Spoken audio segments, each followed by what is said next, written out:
Did you know that the Cirrus SR22 became the best-selling single-engine aircraft after 2 years in the market?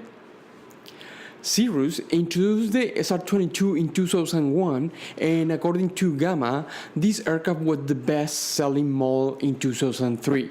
Welcome to my aviation channel. I'm Pablo with Aldebaran Aviation, and today we're going to take a look at the Cirrus SR22. The maximum cruise speed for this aircraft is 184 knots, and if you want to reach that speed, you need to fly at 6,000 feet with 85% power. On this section, I want to answer a practical question. How long will it take you to fly from point A to point B with the Cirrus SR22? It will depend on a lot of variables, but if we think on a trip with a total weight of 3,400 pounds, powered at 75%, wind 0, 92 gallons of fuel, at an altitude of 8,000 feet, and airspeed of 180 knots, you can fly about 804 nautical miles, and it will take you around 4.4 hours. Would you like to fly faster? Well, if you want to fly faster, I'll recommend you to buy a Cirrus SR22T. Would you like to fly for more time? How much time are you willing to spend on the plane? You can fly more time and go further with this aircraft, but if you're flying with family and kids, probably 3 hours is the limit because your people gets bored and they also have to go to the restroom. So you can fly for more time, but in practice, few people fly more than 3 hours in a plane without a toilet.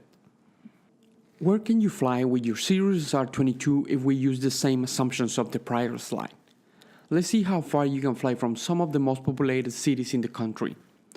I built this example so you can have an idea about where you can go with your Cirrus SR22. You can fly from San Diego to Boulder in Colorado. From Chicago, you can fly to New Orleans. And from Boston to Milwaukee.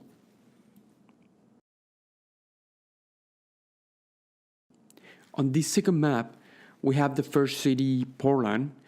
You can fly from Portland to Los Angeles. From Dallas, you can fly to Phoenix. And from New York to Daytona Beach. The Cirrus Airframe Parachute System became certified with the FAA in October 1998. According to Cirrus website, as of October 2018, the CAPS has been activated 95 times. 80 of them were successful parachute deployments. Some parachute pulls took place at too high an airspeed or too low an altitude for CAPS to work properly. The statistics show 165 survivors, 40 of them serious injuries, 26 minor injuries, 123 uninjured, and 1 fatality. It is critical to have good training on how to deploy the parachute. It should be activated under specific conditions to work properly. If you buy a Cirrus, I recommend you to get training on this issue. In 2001, Cirrus introduced the SR22 with a Continental engine producing 310 horsepower. According to Gamma, the SR22 sold 135 units in 2017, being in second position behind his brother, the SR22T, who sold 174 units, and right above the Cessna 172S, who sold 129 units. The useful load for the Cirrus SR22 is 1,340 pounds, but this may change depending on the aircraft version and upgrades. Air conditioner, oxygen system, FIKI may add a lot of extra weight, reducing the useful load of the plane. If you're relatively new in the aviation industry, you need to know that few airplanes can carry full seats and full fuel in the general aviation world. Here we have an example of loading a Cirrus SR22. On this example, the pilot adds 210 pounds. Wife co-pilot adds 150 pounds. Best friend adds 220 pounds.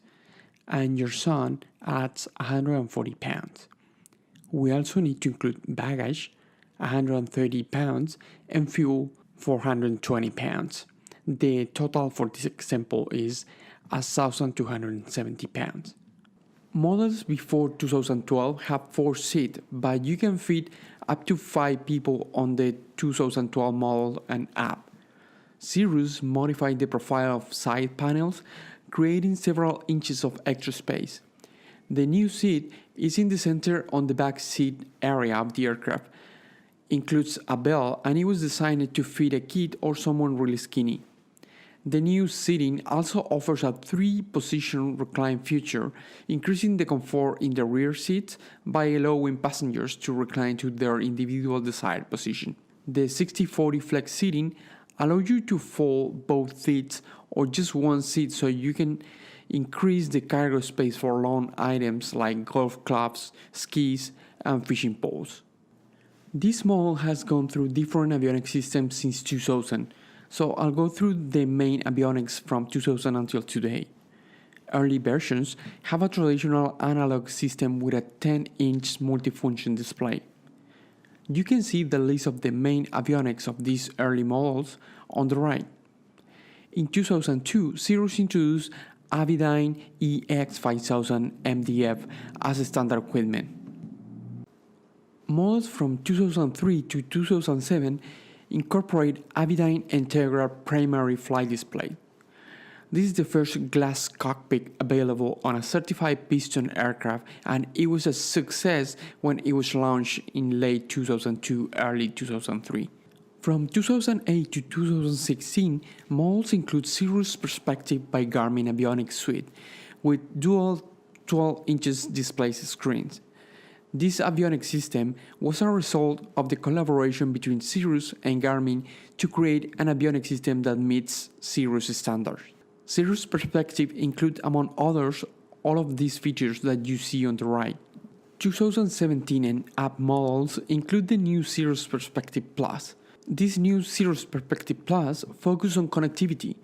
You can connect your phone to the avionics and you don't have to worry about upgrading the plane with ADS-B because it's already included. With Cirrus Perspective Plus, you have the best features of the classic Cirrus Perspective, but additionally, you have access to these new tools that you see on the right. What's the performance of the Cirrus SR22 when it comes to takeoff and landings? I've selected a 3,300 by 75 runway to show you the performance of the Cirrus. For taking off over a 50-feet obstacle, you will need 1,868 feet. For a normal takeoff, think about 1,082 feet of runway, and for a normal landing, you will need 1,178 feet to land your Cirrus. Thank you so much for watching this video. Feel free to send us an email if you have questions about this aircraft. We're happy to help you buying or selling a Cirrus SR22. Have a wonderful day.